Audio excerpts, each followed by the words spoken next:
Yukimura was galloping across the battlefield, spear in hand, his red armor shining under the sun.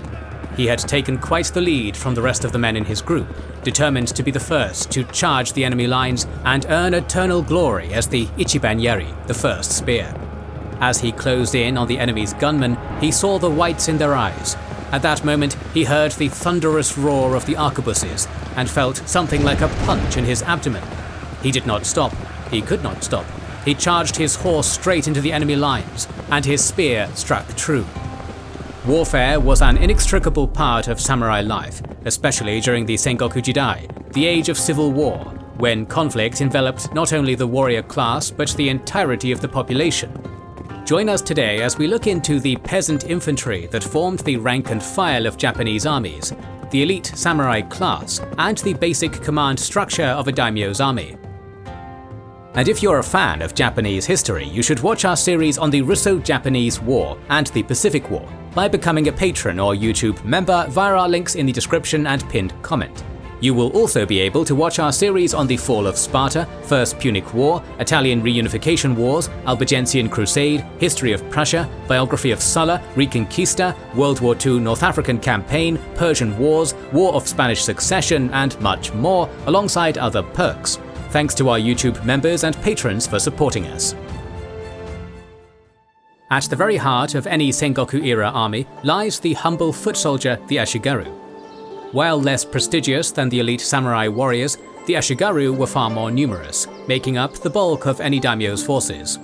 Foot soldiers who primarily acted as attendants to the samurai existed even before the Heian era, but the authors of the time painstakingly tried to avoid mentioning them, focusing instead on the heroics of samurai-mounted combat. However, thanks to the Mongol invasions, the Japanese way of making war was subject to change, and the necessity to fight in large battle groups became apparent. In the following northern and southern court periods, and the frequent battles between the two rival imperial courts, we see for the first time the Ashigaru called by that name, and fighting as a large group of foot archers that launched massive volleys on their enemies. The choice of the bow, or yumi, is critical, as it was traditionally considered the principal weapon of the samurai. Ashigaru troops were also used during the Onin War of 1467, the conflict that led to more than 100 years of civil war. Yet a distinction must be made between the Ashigaru of this period, who for the most part were little more than unruly mobs, and the well-disciplined and professionally trained men of the later Sengoku period, who fought under daimyos such as Toyotomi Hideyoshi. It is during the Sengoku Jidai that we see the Ashigaru being utilized as the main element of Japanese armies, who often decided the outcome of battles.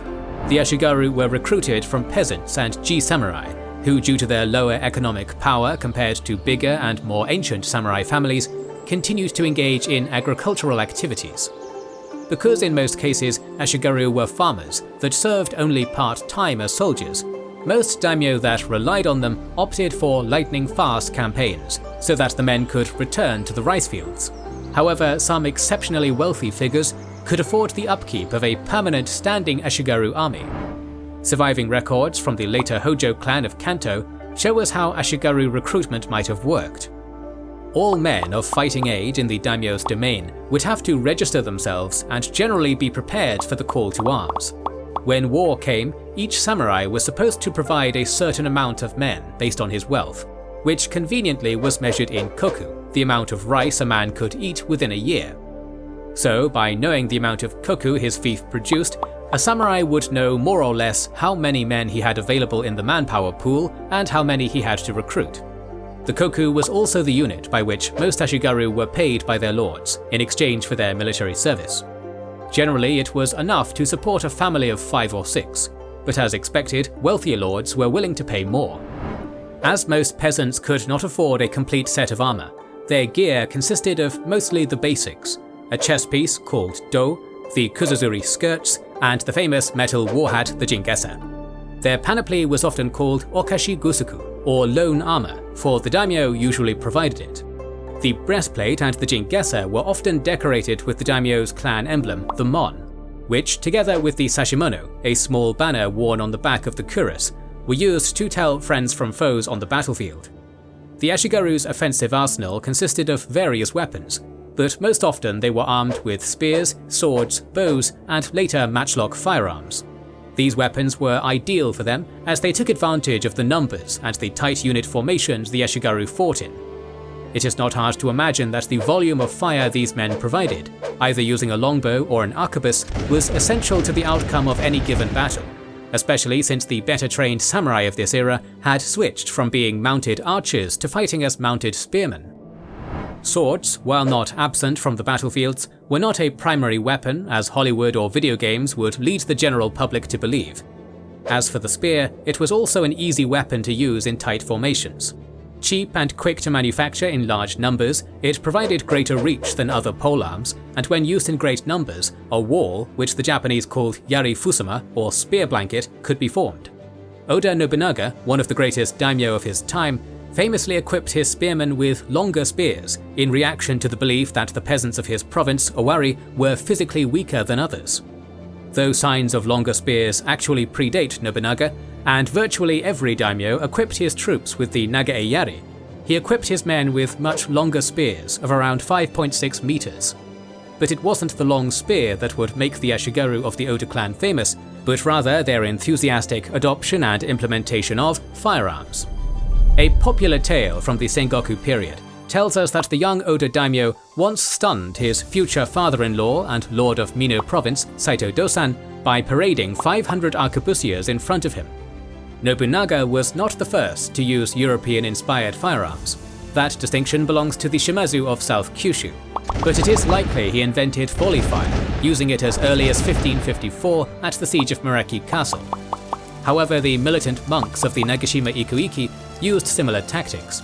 With that said, it was in Nagashino in 1575 that Nobunaga demonstrated beyond any doubt the power of firearms, when his 3,000 arquebusiers faced off against the Takeda cavalry, the finest in the land of the rising sun.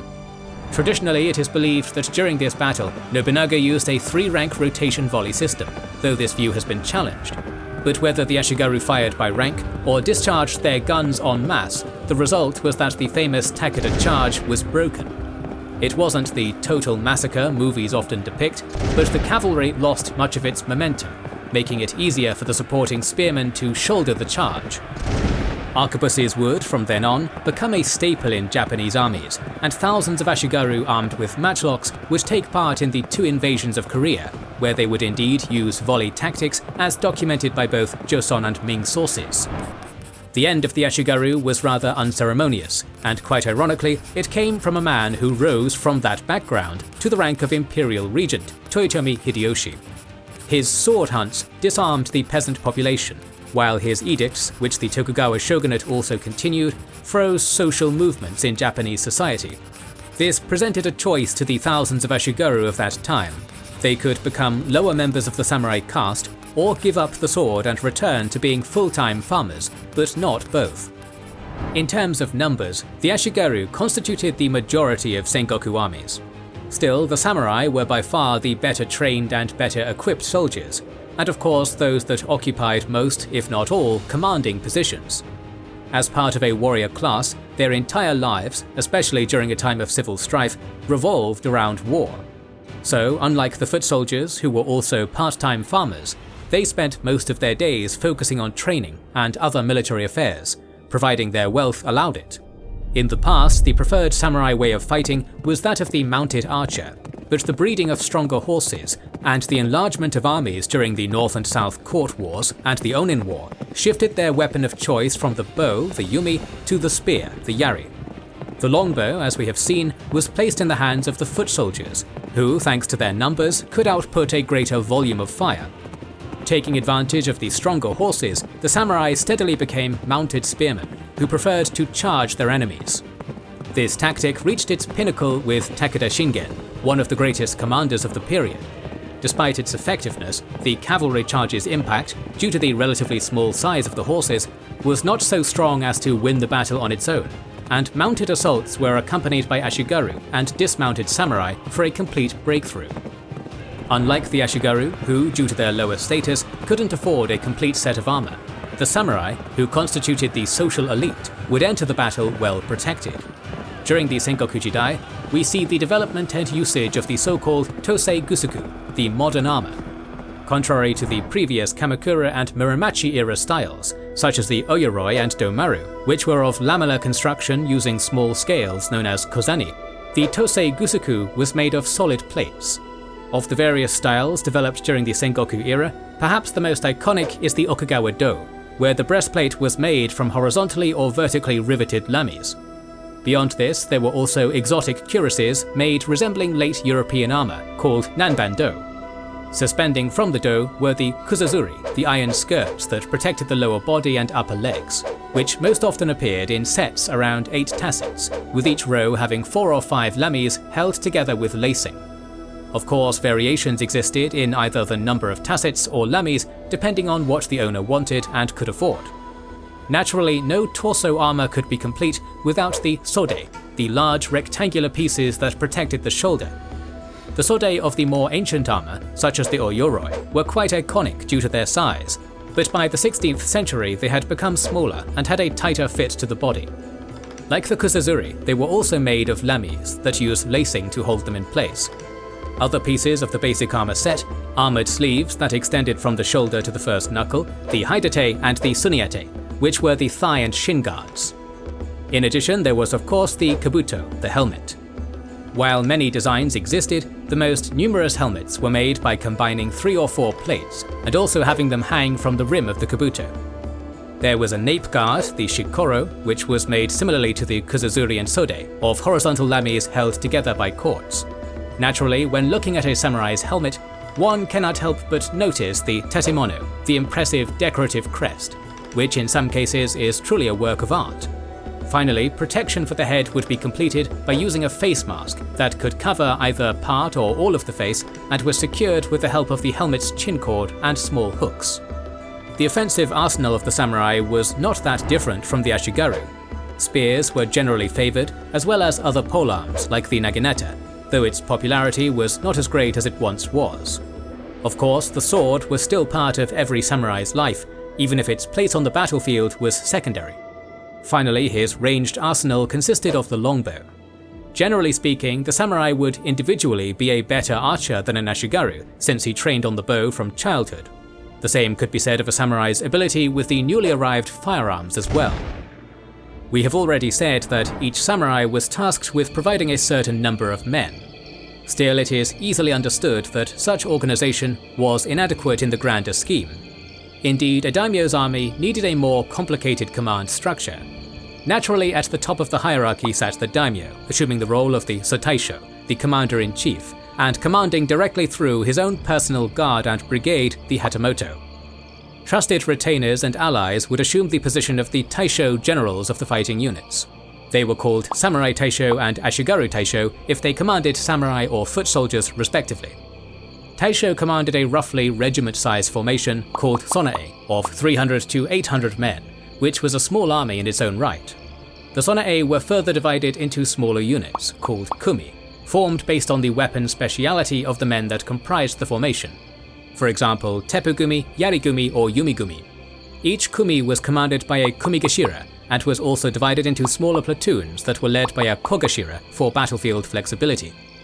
To this structure, one must add the support units, the standard bearers, priests, doctors, the men responsible for the pack animals that carried the supplies, and the laborers, as well as personal retainers and officials like the metsuke, officials that supervised each general in the name of the daimyo. Another group of such important officials in the army were the bugyo, military administrators who were responsible for all matters that were related to their title. For example, the teppo bugyo was in charge of everything related to firearms in the army, while the hata bugyo was in charge of the complex flag system that was used for relaying messages across the sonae. By far the most important and prestigious was the ikusa bugyo, who was a skilled tactician and strategist, who, with the daimyo's permission, could assume tactical command of the entire army. While this is what a hypothetical structure of an army of the Sengoku Jidai might look like, it was by no means uniform across all regions, and the exact command structure ultimately varied from daimyo to daimyo, who may have created special units and roles for their men. Most of the time, the units would deploy with the ranged troops at the front, followed by Ashigaru spearmen, and then dismounted samurai with their attendants, and of course the cavalry, with the taisho sitting at the center of the formation. However, this simple view of a Son'e deployment is not enough to cover the numerous intricate formations and battle tactics of samurai armies that were born during a century of almost constant war. For that reason, they will be discussed in a future video. To ensure you don't miss that, make sure you are subscribed and have pressed the bell button. Please consider liking, subscribing, commenting and sharing, it helps immensely.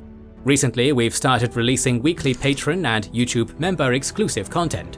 Consider joining their ranks via the link in the description or button under the video to watch these weekly videos, learn about our schedule, get early access to our videos, access our private Discord, and much more. This is the Kings and Generals channel, and we will catch you on the next one.